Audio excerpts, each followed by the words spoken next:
Hey, Dave Johnson here with ReligiousLiars.com. Today's video is going to be on morality.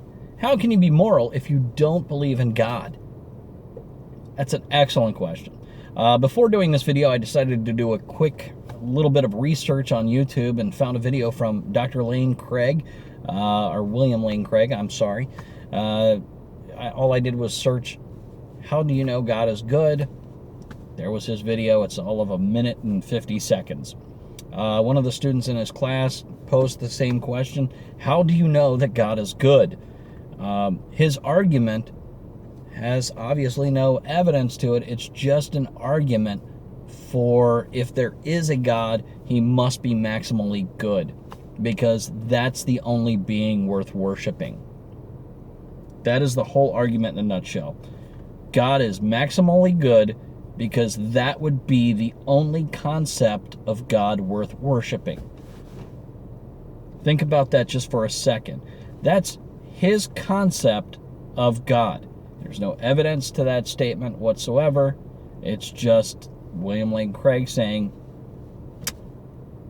I only care to worship something that is maximally good, so that's how I view God. Phenomenal. My argument goes something like this. If you have a comparative statement, God is good, God is just, God is righteous, you must have an outside knowledge of what those terms mean apart from what you're comparing them to. If I held up a red cube and said, what is this to you? If you don't have a concept of what the color red is or an idea of what a cube is, you'll have no idea. And if I tell you that it is a blue cylinder, you have no other frame of reference but to think that that's a blue cylinder. Doesn't divorce it from the fact that that is actually a red cube. Just means you don't have any other knowledge outside of the knowledge that I gave you.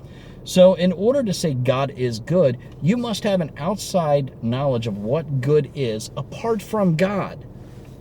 If not, you're simply believing that God is good because God says he is good, which is roughly the same translation as the murderer is innocent because he says he's innocent.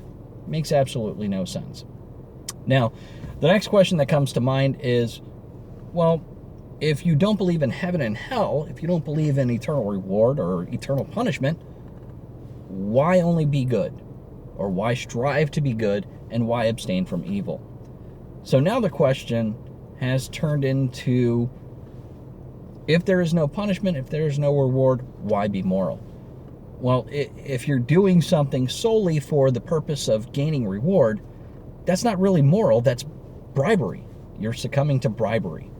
I don't think any of us hold that as a moral, standpoint.